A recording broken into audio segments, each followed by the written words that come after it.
Everybody. Oh, I see my kitty in the background. You can see him back there.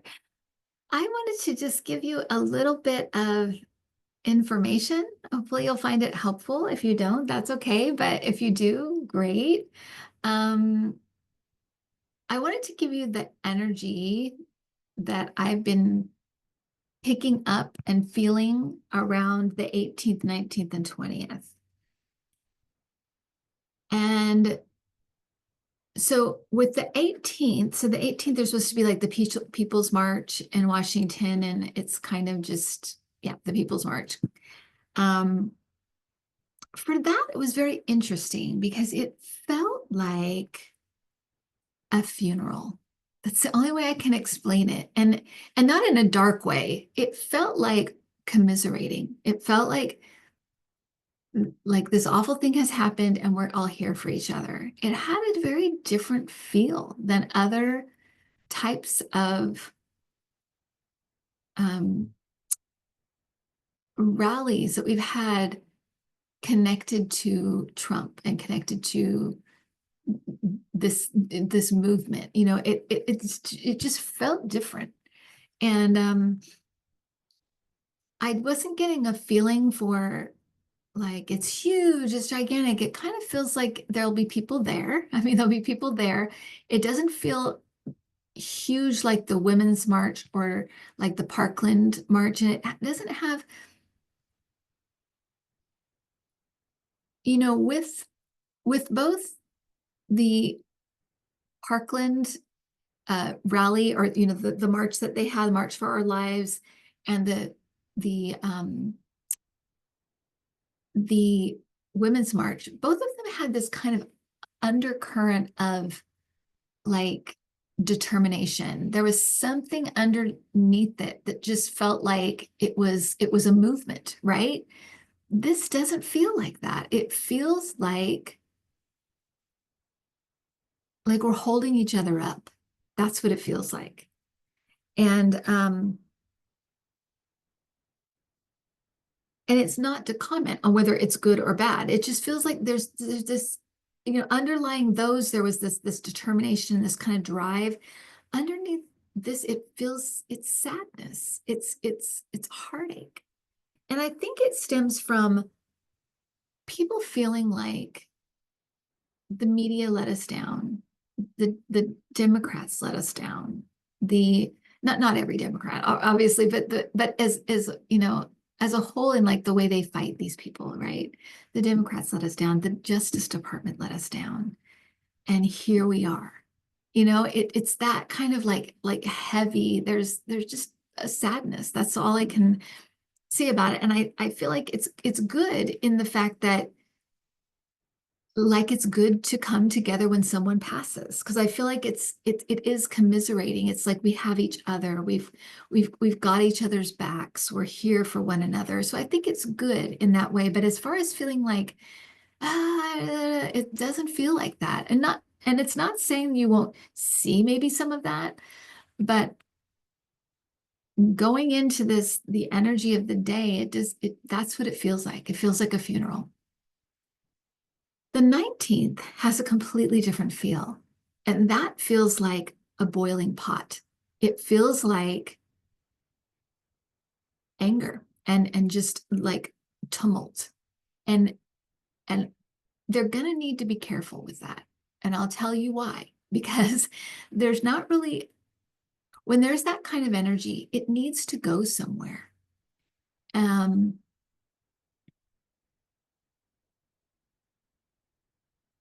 it and a lot of times, if there's nothing for it to go to, like marching up to the Capitol and breaking all the windows and stuff, if there's nothing for it to go to, it goes to each other.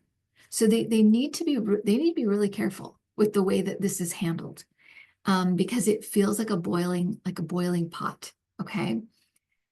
So and in fact, it reminded me of the energy of it reminded me of, because it in singing, especially when I first started singing, I sang in a lot of bars and a lot of nightclubs, and you would have this feeling at the end of the night. At least I would, maybe because I was an empath, I would feel it, but you had this feeling of like, let's get the heck out of here. It just felt like the anger was rising and it needs somewhere to go. So usually a fight would break out or something would happen. They start breaking stuff or whatever.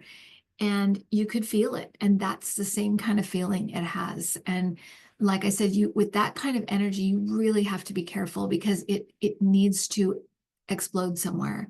But that's what it felt like. It felt like a boiling pot.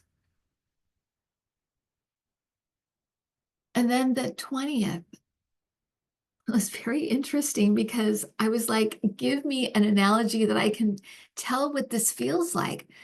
But it feels like, and the circumstances are funny. I'm smiling because the analogy is so good. It was just, I mean, for it's not me, so I can say it's really good. I'm not bragging on myself, but they brought in the idea of a bully. The bully of the neighborhood is having a birthday party. And the bully of the neighborhood is having a birthday party. And most of the kids are not going because it's the bully of the neighborhood, but a few of the moms are making some of the kids go because you don't want to, it's not nice. You still need to be nice to him, even though he's not very nice. And, he'll feel bad if nobody's there. And so they're sending their kids to this birthday party and the kids don't want to be there. And the, you know, the kid that's having the birthday party is mad because he knows half the people didn't come and the people that are there don't want to be there. So there's just this misery feeling of like nobody wants to be there. Now, it doesn't mean you're not going to see some peacocking around and we're so great and whatever. It doesn't mean you're not going to see that. It just means that that's the general energy of it, is like, we don't want to be here. We wish we didn't have to be here. And the bully is like, I know nobody wants to be here, so I'm mad and I don't like this. And it's not like so-and-so's rally. And it's not like, so there's just this general dissatisfaction in the air. And it does feel sparse. Maybe people will end up showing up last minute, but for me, it feels like it's not many people are there. It's, yeah, that's what it feels like. So it's, yeah, it's, and that I think sets up what it's going to be like the next couple of years, because that's the other energy I wanted to go into was what are we looking at? What's going to be going on? And when I talked about, I'm not going to be doing politics like I used to, it just means I'm not going to be delving into these energies all the time on a weekly or bi-weekly basis. I don't want to do that. I'm going to be doing it when I feel like there's stuff to say, and I'll just kind of give it in one thing. And maybe I'll be talking more like this and about the kind of the energy around it and what's going on there. To me, this does not feel like, it feels like at most in this form, it will last maybe 2 years. And I know that seems like a really long time. Trust me, I know that. But in that 2 years, it's so interesting because we talked about how we can go the long way and it's a softer landing and it's softer, but it's still a slog because people are still so resistant, so resistant, so resistant. And not wanting to let go of this fantasy of this amazing man, as if, well, all of that's going to be kind of laid bare, right? There's going to be a lot of people angry that they're not doing this and they're not doing this, even if it's awful things they wanted them to do. They're not doing this, they're not doing that. And I really, really feel like well, I'll get to our part in this, but it feels like, and then the infighting, infighting, infighting. We're already seeing some of that, right? But let me ask you, without being, without even bringing anything psychic into this, what do you think happens when Trump thinks he's the smartest guy in the room? Musk thinks he's the smartest guy in the room. Bannon thinks he's the smartest guy in the room. Sorry, I've got allergies today. Pam Bondi thinks she's so smart. This guy thinks he's so smart. What do you think happens? Right? You think there's a lot of compromise and working stuff out and doing stuff for each other? No, no, there's not. It's going to be an ego. It's going to be egos on parade is what it's going to be. And then you have the different agendas of everybody, right? You have everybody has different agendas. Some people it's just to stay in office. Some people, so they're going to start when there's a constituent starts getting mad, they're going to start kicking up dust. Other people want religious things. That's their thing. Other people want tech things. That's their thing. And they all kind of they don't all mesh and gel. So you're going to have, once again, all this infighting. And let me tell you something else too. Trump's an old man, right? He's 70, what is he, 78 years old. He's 78 years old. He's not going to change. He's going to be the way he's always been. And one of the things he has always done in his business, and he did it last time when he was in office, is he likes to pit people against each other because he likes being fought over, and he likes people trying to please him and trying to make him happy and trying to vie for his attention. And he likes when people are fighting each other to sit next to him at the dinner table. And that's who he is, right? And he's not going to change. He's not going to be different. And in fact, all of the kind of negative or difficult, like, traits he has have gotten worse and more exacerbated the less control he has and the less like brain power he has, that it's gotten to be worse. And so you have that element as well. So the energy around it is like everybody wants something done, but nothing can get done. That's what it feels like. And there may be a few things where they meet eye to eye, like tax cuts for the rich, some things that they've done before, loosening, certain, uh, places to drill oil, or, those are these are the things that they do. And yes, it's going to set us back and it's not going to be good. But that's the general energy that I'm feeling. And with people and their constituents getting upset, saying, but this is not why we put you in there. We put you in there to ship out immigrants. We don't want any tax cuts for the rich. What are you doing? So as constituents start to be angry about what they wanted, right? Because we're looking, before when we talked about this, we talked about the empath and the narcissist, right? And we've got those two factions in our country. It's not saying every single person that is on the left or a Democrat or in the Green Party, that they're all empaths. And it's not to say that every single person in the MAGA party is a narcissist, right? But there is kind of a general sort of place they're operating from that's definitely more sensitive to people, sensitive to situations, wanting to help, very, very much empathic traits where you're wanting to help all the time. You're wanting to give, you're wanting to, there's that, and wanting to help the least among you and that kind of thing. People that are really struggling in marginalized communities, there's heart in it, right? With this other faction, it's more self-centered. It's more selfishness. What's in it for me? What do I get? And when you put that faction with all the responsibility, they're all vying for themselves. They don't want to give up anything, right? So they're not going to give up anything. So there's an inability to work together to get stuff done because of that selfish component. And please don't take this personally. I'm not saying that if you happen to be a Republican, you are selfish, or if your parents are Republican, they are selfish. I'm not saying that. I'm saying in general, what they kind of this movement looks like, right? It's very me. What's in it for me? Why don't my grocery prices go down? I want this. Why don't I have this job? And this immigrant has this job. You know, that it's this selfishness. And what we learned from Marie, when Marie was on, what the empaths need to learn is self-compassion and self-love. The empath is always trying to give and always trying to help and always feeling other people's pain. And they need to learn self-love. They know how to be compassionate, right? They know how to give love.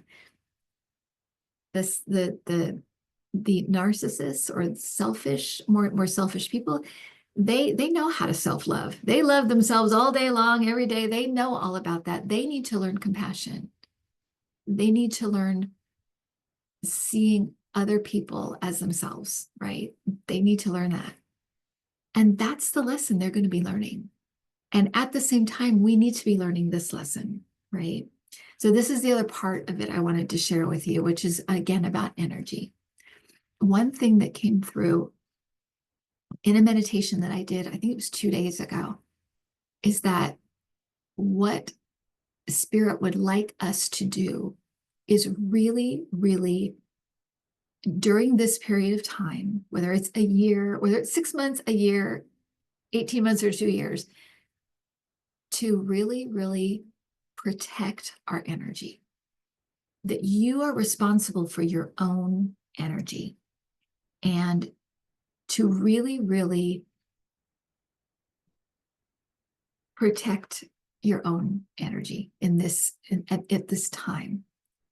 And what that looks like is making sure that you stay upbeat and positive and up, that you don't allow this situation with Donald Trump and his colleagues invading your space every day, invading your mind, invading your energy, invading your spirit, to not allow that to happen, and to really be careful and mindful of what you're watching. And you know, energy is it's very simple, really. I mean, energy and vibration is really what we're talking about. Frequency, right? Stuff that makes you feel, I always use fast and slow, because I think stuff that kind of drags you down, makes you feel bad, makes you feel kind of just low. And usually it almost takes your energy away. And like, I mean, like your energy to want to do stuff. It kind of leaves you feeling kind of, I don't want to do anything but just sit here, you know? That's what it makes you feel like. And with a positive, upbeat vibration, it comes from joy and laughter, and also peaceful and calm. So when they say protect your energy, what they're talking about is protecting how you think, noticing when you're starting to move into being really negative, or thinking nasty things and trusting it will happen, but noticing your own thought process and noticing how it may be affecting your physical self or your spiritual self or your emotional self. So being really cognizant of that, and then also being really careful about what you bring into your energy, what you bring into your energy field. People, you know, television, news, you know, things you do and take part in. If you protect your energy during this time period, and you take in all those things into account, and you take responsibility for it, what you'll find is that most of the time you're going to be fine. And internally, you'll feel very peaceful. In here does not need to match out here, right? You can feel peace and feel calm and everything's okay internally, even if things are happening out here. Or you know something's happening in Washington, right? It doesn't have to invade you.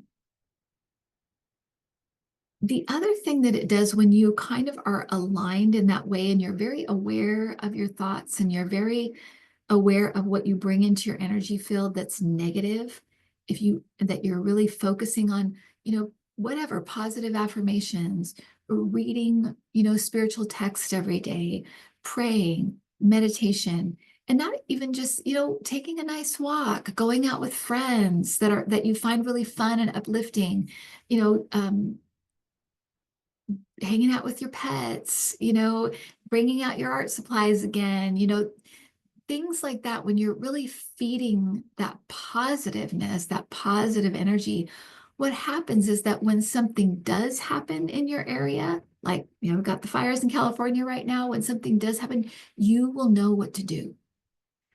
It's being aligned. And when you're aligned with spirit, when you're aligned with your higher self in that way, you will know what to do. You will have the information and you will know. It will come to you. And you'll also know what to, we're just saying that you'll also know what to take part in and what you should respond and react to, because you don't need to respond and react to everything. If you respond to every stupid thing that Donald Trump does or says, you are going to be exhausted. And we know now in advance how this goes, right? It's crazy thing, crazy thing, crazy thing, distract, distract, distract, wear everybody out, and then do this awful thing, right? That's the game plan. So not paying any attention to this and then the awful thing, oh, I'm going to put my attention to that. And I'm going to go and be at a rally for that. And I'm going to stand up for our neighbors for this. And you'll be so,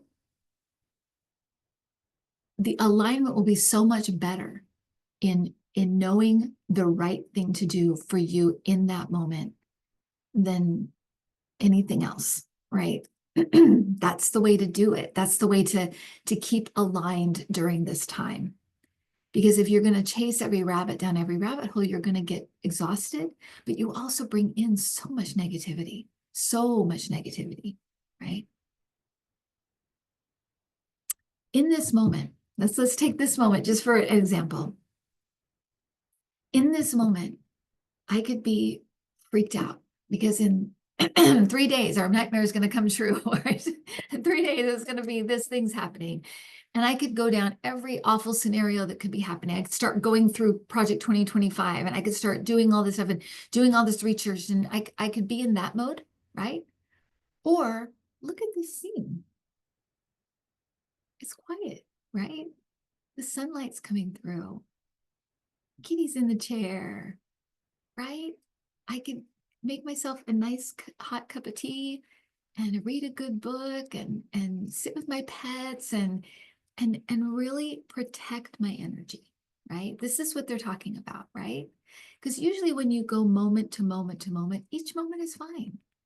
It's when we're in our head and thinking, what could possibly happen? Oh my gosh, remember when they did this? And now this is, it's moment to moment, okay? And really protecting and guarding your energy, letting good stuff in and keeping the negative away. Because that will also keep you aligned so that when it is time to act, when something is going down that you can actually affect in helping, you'll know. And you'll be and you will have the energy to do it. You won't be depleted and devastated and destroyed, and you'll be in the shape to be able to do it and do it well, right? Um, let's see if there's anything else. I don't think so. I think that's it for now. We have a lot, just a last thing I want to say that we have a lot of spiritual energy here right now. In some ways, it feels like the ceiling's caving in, in some ways it does, but I always get the picture and the feel of a lot of spirit energy, relatives, angels, ancestors here right now. this could be the year. This could be this horrible year of tumult where you're, following every horrible thing that Donald Trump and company do. They could do that, or it could be the year that you get a new puppy and it brings such joy to your home, or you pull out the paints and you start painting again and you paint a masterpiece. It could be the year that you begin writing again and you write that book you've been always wanting to write. You're going to decide what this is for you, right? Okay, they're ringing this in, so let me just see where they're going with this. What I feel like they're saying is that, that things can change on a dime. Things can change overnight. They really can. And this, especially in these, as the energy has sped up, we've all felt that speeding up of time since the pandemic, right? We talked about that, how time was speeding up. They're saying things can change very quickly and change overnight. And they're bringing up nirvana. And I know what this is about because I've talked about this before. I don't know if I've talked about it on the channel, but definitely with people, just, with like family and stuff. In the 80s, right, we got through kind of the hippie kind of 60s and 70s, and 70s were where it really was like peace and love and stuff, because we were getting over Vietnam and disco and everything, and people were, I'm coming up, so people were, it was all kind of a peace and love kind of time. And then we moved into the 1980s, right? And Reagan came in with his very conservative Reaganomics and all the stuff that, came with that. But also this worship of the rich came in the 1980s. The big shoulder pads, big hair, everything was big. Greed was good. The yuppies were here. And we had the lifestyles of the rich and famous, right? And Dynasty and Dallas. It was a real worship of the rich. Well, what we're seeing, and there was this desire to get stuff, to get money. Greed is good, right? But and you saw it reflected in music as well, with the big hair bands and the real flash and this, pyrotechnics and all this stuff. It was really over the top. If you want to see it for yourself, watch like a Van Halen video in like the late 80s or a Bon Jovi video in the late 80s. Watch it and see how over the top everything became. And it seemed like overnight Nirvana came onto the scene, right? 1991, I think it was 1991. And all of that just funk. It just collapsed and it was done. And in its place was grunge. And I remember, because I was working I was singing at night on all weekends, and I was working at the Y during the day, with a junior high group, with junior high kids. It was like an activities group, and they shopped at thrift shops. They wore like baggy jeans and what are they called? Like I can't think of what it's called. Anyway, flannels, shirts and stuff, and t-shirts and ripped stuff. And they were completely anti anything glitz and glamour and money and everything. And it seemed to happen overnight. And those hair bands were done. It was over. I mean, it was that fast. And in came all of the bands from Seattle and a whole new movement that brought in the Clinton era and da da da. And again, then we kind of rolled back, and here we come again with all the, whatever, worshiping the billionaires now and da da da. But what they're reminding us, me included, is that nobody saw that coming. Nobody saw it coming. And it came through the arts. It shows you how important the arts are, and also how powerful the arts are, right? It was the same during Nazi Germany, same thing. The artists were so incredibly important. So keep that in mind. They're bringing that in at the end. And so there may be something coming that they're letting us know, hey, don't worry about this. As things can happen, things can collapse and happen overnight. So yeah, so I just want to bring in those messages for you guys and get you a little bit prepared for, for the weekend and what you can maybe expect. Um, and yeah, I'll keep you updated as I feel like it's helpful information and uplifting information, right? And also keeping again protecting my own energy, right? Not having to go into Donald Trump and that stuff. As people they get worse and worse and worse, you need to be careful. Um, so yeah, so I hope this is helpful, and I will see you guys on Sunday. Have a good weekend. Enjoy your weekend. Think about ways and exciting new things you want to do in this new year. Um, and yeah, we'll talk again. Okay. Take care, everyone. Bye bye.